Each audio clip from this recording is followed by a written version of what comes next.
Hi, I'm Haleeqa Hashmi from the Boar, and I'm interviewing James Varney, candidate for Democracy and Development Officer for the SU Spring election. Should I just get into the questions? Yeah, go for it. What are your key manifesto pledges? So I've got 3 key manifesto pledges. The first one is a more affordable student life. The 3 main areas I'm focusing on that is the cost of living crisis, sorting the buses and continuing the SU's Better Buses campaign, and a more convenient campus, because I think there's lots of easy things that the SU could do just to make student life more convenient at Warwick. Secondly is an overhaul of SU democracy, because we all know it's not working. We haven't even had ASB this year, and that's one of my first policy priorities in that area. And then just like more basic things like better communication, because the communication from the SU is generally pretty poor, especially when it comes to engaging in democratic structures. And then also modernizing SU democracy. So that means like bringing in postgraduates into our structures, bringing in students from the med school. So at question time the other day, I was chatting with the president of MedTalk actually about how we might better increase representation for medical school students. Because SU democracy is basically dominated by undergrad social science students, and that just needs to change basically. This year I established postgraduate forum, so hopefully I can build on that if elected as your next VP Democracy and Development. And then finally, it's a safe, ethical, and green campus, and I think we all want making sure the university and SU both have ethical partnerships, focus on supporting student campaigns to get them there. So stuff like the demilitarization campaigns from the Student Staff Solidarity Network. And then just more generally on student well-being, it's tough times right now, and the university isn't up to scratch in how it's dealing with that, whether that be campus security, mental health support, and then a key specific on that is making sure the lights are turned back on in Canley and Earlston at night. I live in Canley, and if after midnight all the lights just go out, and it's like pretty scary for me, but like if you're a woman, then that's probably even worse. So one of my priorities would be lobbying Coventry City Council to do that. Okay. With declining turnout and engagement in recent SU elections and all student votes, how would you make SU democracy more accessible, inclusive, and engaging? So I think firstly it starts by actually making sure that we're communicating what the SU is doing. No one's going to vote for something if they don't believe it's going to change. So this year we'd took good strides in that. So for example, a nice communication about demilitarization was a really good step forward in communicating how the SU is actually acting on things. But I think there was a lot of frustration this year that would have helped around, for example, the Warwick Tories, where that motion was blocked with very little communication from the SU. And I think it's a cultural change that needs to shift in the SU, because students aren't going to turn out, students aren't going to stand for positions if they don't believe they can actually impact any change. So I think that's the kind of different SU that I think like we should have, one that actually puts power in student hands, and then we will see the benefits of increasing the turnout and engagement.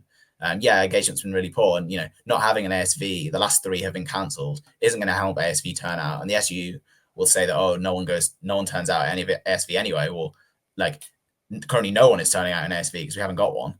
And so clearly the motion deadlines, for example, for ASV, the students are often criticised for not submitting motions, or ASV not having any motions to vote on. Well, that's not been the case. The motions are there, they've just been blocked. But the motion deadline in itself is only communicated a week beforehand, which is just ridiculous, because no one's going to write a motion to change anything if they've only got a week to plan it. So stuff like better communication, as Afa mentioned, I think is key to increasing turnout and engagement. Okay.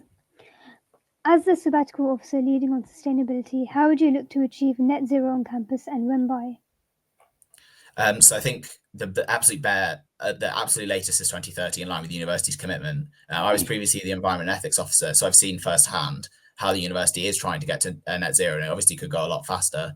I think in question time, actually, candidates for welfare campaigns mentioned that the university's target is basically just like a cliff. The university just seems to think that it's going to get to 2030 immediately.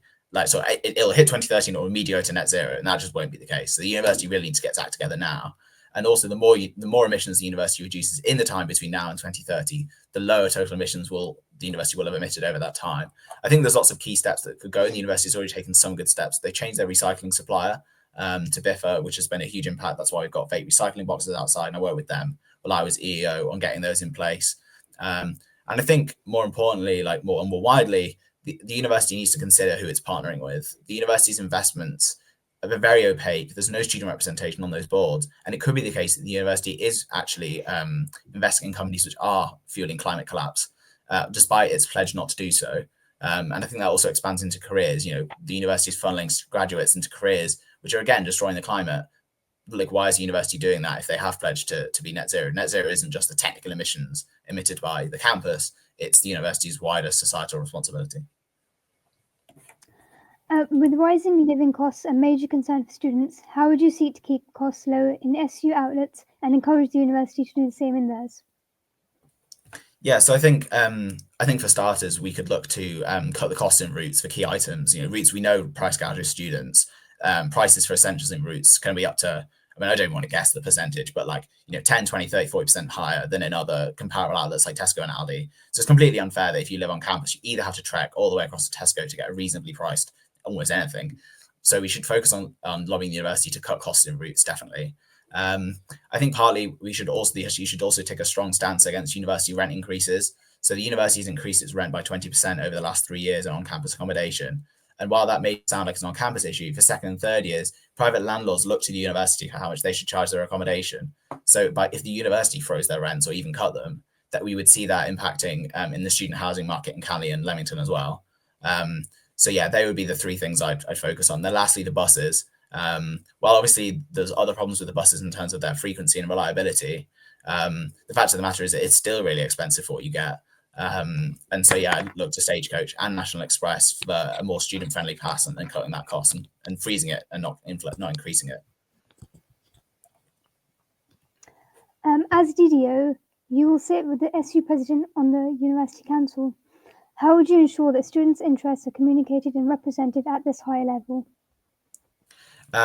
Just on that point, I don't believe that the Vice President of Marketing Development does sit on University Council anymore. I think that role's been taken over by the Vice President of Education. That'll have to be corrected. But yeah, standing up for student interests is one of the highlights of my manifesto. It's something I've done all 3 years since I've been at Warwick. This year I've sat in meetings with the CEO of the SU and the president on how they might better listen to students. I think it starts by treating students with respect. Students aren't here to block or otherwise frustrate the SU. In fact, that feels what the SU is doing to its students. The students and the SU need to work hand in hand. And yeah, I think one thing that we could do to support student voice is to support our part-time officers better. So I was a part-time officer and it was entirely unpaid. And I had to work alongside that and then my studies, which was obviously a great toll on me. And I know for many others, that's also been the case. Other SUs up and down the country pay their part-time officers or otherwise remunerate them. I don't see why Warwick SU can't do the same. And that would obviously have great benefits to student voice, empowering those representatives, especially from marginalized backgrounds, to properly support support their peers. What makes you stand out from other candidates hoping to be Democracy and Development Officer? I think the thing that makes me stand out mostly is my vision for a different kind of SU. I think that we need to put power back in student hands and achieve real change, and only then can we start to see the benefits of increasing engagement. I've got the experience to get it done. I fought the SU and I fought with the SU on many things over my time at Warwick. And I'm definitely ready to take the next step. As a PACE course rep, I defended self-certifications.